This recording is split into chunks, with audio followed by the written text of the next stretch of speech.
Here we have a new 2023 Jeep Wrangler. This one comes in the Rubicon trim level, and this one's going to be a 4xe. So we get that 2-liter turbocharged 4-cylinder hybrid powertrain, made it to an 8-speed automatic transmission.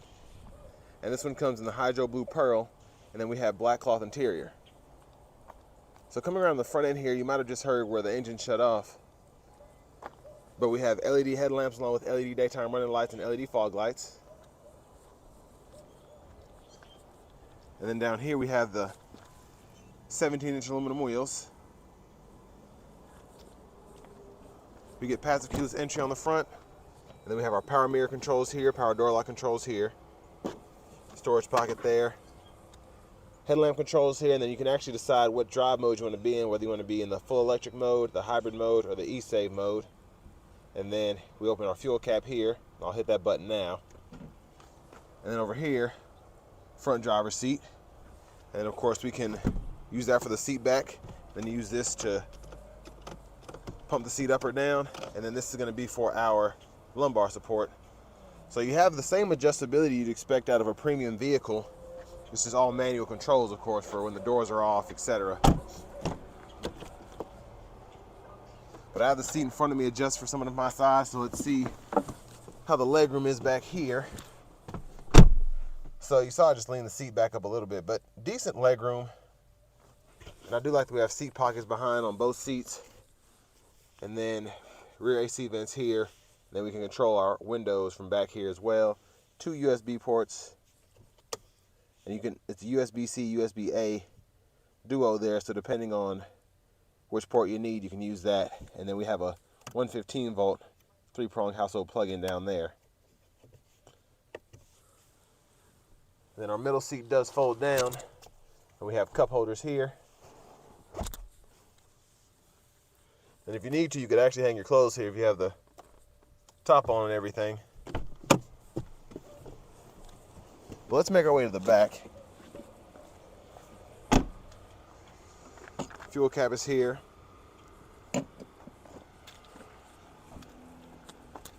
There's a view of our back end there. We do get the LED tail lamps. And this one has a trailer tow package. There's our exhaust.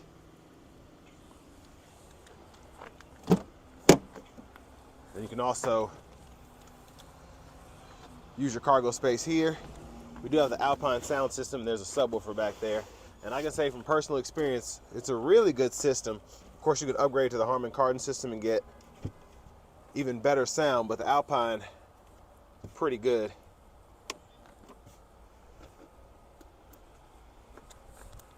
Let's close all that up. And then I'll show you how we fold the rear seats down if you want even more space.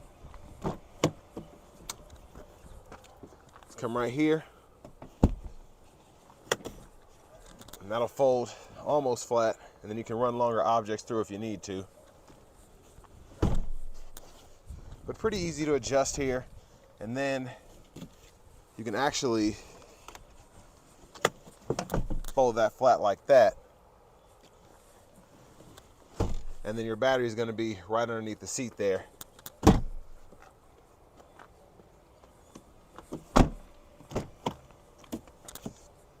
And then front passenger seat here, we only have the 4-way seat here. We don't have lumbar, or we can't adjust the seat height, but lockable glove compartment here.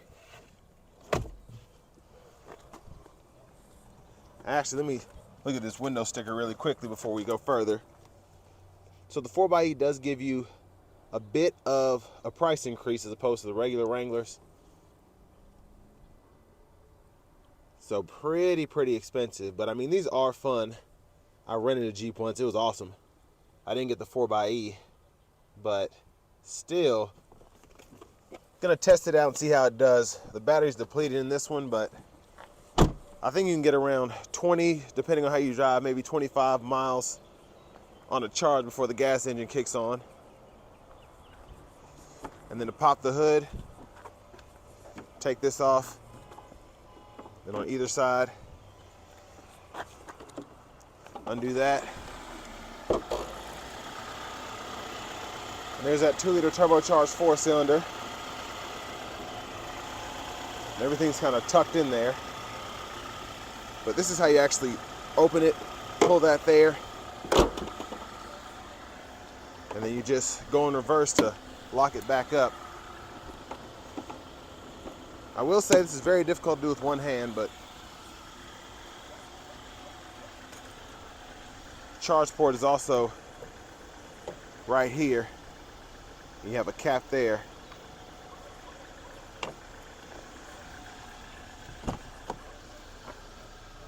Let's go ahead and hop in the driver's seat. We'll have to move that back.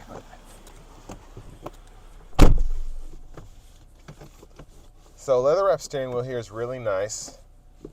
It's hard to adjust this thing. There we go. So nice feel. And the steering dynamics, of course, are really good for a Jeep. And then over here we have our radio. So we do get the option to have AM, FM, XM. We have Bluetooth audio, and then we also have Apple CarPlay, Android Auto compatibility as well. We get a 3-stage heated seat for the driver and front passenger, and then we also get a heated steering wheel that we can toggle here. And we have a button down here as well, which I'll show you all that in a minute. Then we have our apps up here. So what I like is the hybrid electric view. I use this on my Pacifica hybrid, so it'll show you how much power the engine's using, how it's charging the battery, and then as we drive, it'll use the battery and the engine, and it just different combos there. And then you can actually set different e-save settings on here. So I really like how you can really fool with this thing and make it the way you want to. And there's a navigation screen there. Settings are over here. If you ever want to see any of that, that's where everything is. And then we also get dual zone automatic climate control. So when I cut that on, you'll see we can set temperature. You can also sync. I like that we can sync and unsync without having to actually adjust certain temperatures. And then you have some of the knobs and buttons down there. And I like that you can actually adjust where the air is coming from here. Let's show the backup camera. And really, really good view from this backup camera. I'm pretty sure it's high definition. It just looks really clear. And then we have guidelines that follow you as you turn the steering wheel. And then we can activate our max regen here. Really like how they did this with just a touch of a button. And I'll show that on the test drive as well. And then all of our window switches are here. You have the heated seat controls, all that here. Volume knob, tune knob. And I just really like how the buttons are still here for everything that you would need. So you don't have to use the screen, but you can if you want to. USB ports are there, aux input there. Like we still get an aux. And then our differential locks are down here, sway bar. And then we set up our aux switches, so if you want to have lights or something like that, touch of a button can activate that. And then to shift our four-wheel drive, we can just pull down for auto, and then we can come over here for part-time, then we can go all the way down to low once we're in neutral and all that, and we can set that up. And then for the shifter, just pull down here, reverse, neutral, drive, and then manually shift here if you want to. Then cup holders, emergency brake is there. And then center console cubby space, pretty generous. Then you have a second USB port down in there. And then, of course, we can take the hard top off. This one does come with the hard top. And there's a view of the back seat from up here. But these are really meant to be driven without the top on. They're just really, really fun. And we can use these 4 arrows to go through our gauge cluster. Voice recognition and Bluetooth controls are here. Then we have our cruise controls here. Blinkers, high beams, and then we want to make sure the lights are on. Turn the high beams on, we can turn them off. We can flash there. And then we have our windshield wiper controls here.